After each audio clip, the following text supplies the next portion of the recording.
I anticipate it's going to be a hard-fought race. I anticipate it's one that there will be a lot of national attention on. And I really do think it's one that will be a moment where the people of Wyoming can demonstrate to the country our commitment to the Constitution. It's a race that'll be very important in terms of the future of our party and the future of our republic. Liz Cheney, in an interview with the Wall Street Journal, Trump's grip on this party may become abundantly clear come the midterms. But if a new Quinnipiac poll is any indication, it's pretty ironclad. 85% of Republicans say they will support candidates who agree with the former president. And Tim, sadly for you, I was watching you with Nicole Wallace this afternoon.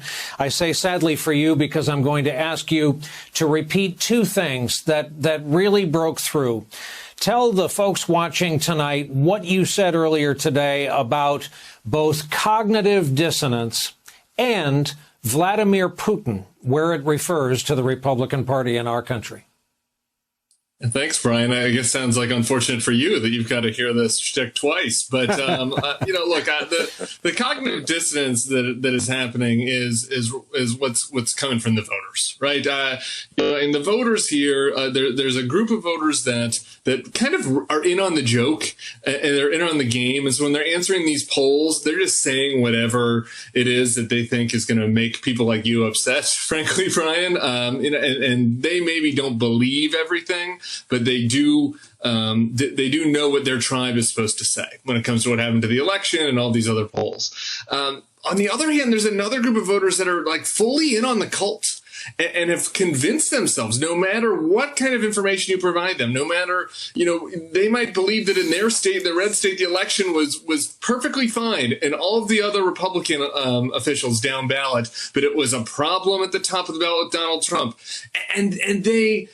there's no amount of information you can give them that's going to change that view because they are truly in a situation where rationality does not matter. They're going along with anything that Donald Trump wants and anything that he says. And that is the part that is really dangerous because when you look at what happened in 2016, I think Vladimir Putin might feel like he got pretty lucky when Donald Trump won. I don't know that he actually even thought Donald Trump was going to win.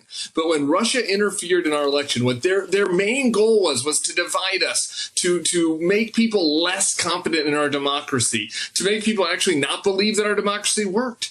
And has anybody's bet ever paid off better than that? And Vladimir Putin got exactly what he wanted. And you've got one major political party, maybe half the members, maybe a little more than half the members, who now believe that our democracy is a farce, that it's no different than Russia's. And that is a major geopolitical success for Putin that has tons of negative downstream effects that we can talk about.